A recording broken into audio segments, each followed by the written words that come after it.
गए हुए थे, अपनी पूरी जिंदगी उसको नहीं भूल पाएंगे, क्योंकि क्या हुआ उस बुरे वक्त में जिंदगी की सबसे बड़ी लर्निंग दी बात उस समय की थी। स्टैनफोर्ड से इंजीनियरिंग 21 साल की उम्र में कर रहे थे, खबर मिली पिता का देहांत हो गया।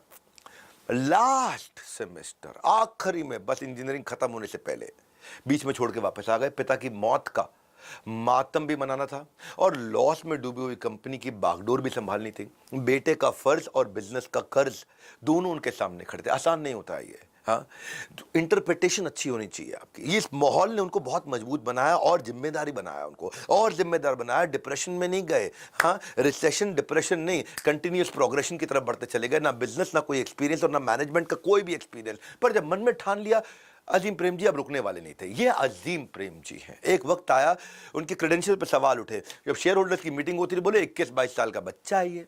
क्या 22 साल का बच्चा, 21 साल का, इसे तो बिजनेस का बी नहीं आता, रिजाइन कर दो भाई, तुम नहीं चला पाओगे। एज छोटी थी इनकी, ये मैं मानता हूं।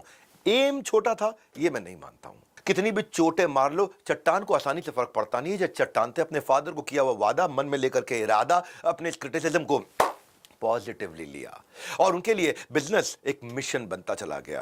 और क्या जवाब दिया कि मेरे पास लिटिल और नो एक्सपीरियंस हो सकता है, लेकिन I am not short of courage and confidence. Courage और कॉन्फिडेंस पूरा है, मैं प्रूव करके दिखाऊंगा, कंपनी को अच्छे से रन कर सकता हूं, प्रॉफिटेबल करूंगा, इंश्योर करूंगा शेयर होल्डर्स को उनके इन्वेस्टमेंट की रिटर्न अच्छी मिले और अपना ज्यादा से ज्यादा समय अपने बिजनेस को संभालने में लगे। ये अलग प्रकार से सीखे, इन्होंने अलग प्रकार से सीख। ये क्या किया, पूरा दिन प्लांट में बैठ जाते थे, मजदूरों के साथ बैठते थे, उनकी वर्किंग को समझते थे, पूरे वर्क फ्लो को समझते थे, वर्क फ्लो के मैनेजमेंट को समझते थे, उसकी कॉस्ट को समझते थे, उनकी रिस्पॉन्सिबिलिटी मजदूरों की समझते थे, मैनेजर्स के साथ जाके बैठते थे, उनकी प्रोडक्टिविटी कैसे बढ़ सकती है उसके बारे में सोचते थे, उनसे आइडिया मांगते थे, अपने आइडिया देते थे, प्लांट में सबसे पहले आ जाते थे और देर में सबसे बाद सबसे आखिरी में प्लांट को छोड़ के जाते थे। कई महीनों तक उन्होंने सुबह शाम सब कुछ भुला करके फैक्ट्री के काम को अंदर तक घुस के लेयर के नीचे की लेयर के नीचे सीखा।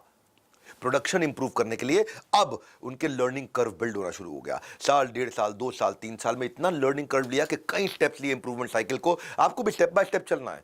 आपके भी अब पहली बार में सफलता नहीं मिलती है, पहला प्रोडक्ट फाइनल प्रोडक्ट नहीं होता है। आपको भी कुछ मिस नहीं करना है। जब प्लेट में खाना छोड़ देते हो तो मम्मी से डांट पड़ती है, वैसे ही well research not so common content लेकर के आऊं आपके लिए। कुछ भी छोड़ोगे नुकसान आपका। टाइकून्स ऑफ इंडिया की प्लेलिस्ट में जाइएगा, एक गीता इन एक्शन की प्लेलिस्ट, एक टाइकून्स ऑफ इंडिया की प्लेलिस्ट, ये दोनों बहुत वैल्यूएबल है। मैं दूसरे लेसन पर जा रहा हूं, स्कोप स्पेशलिस्ट।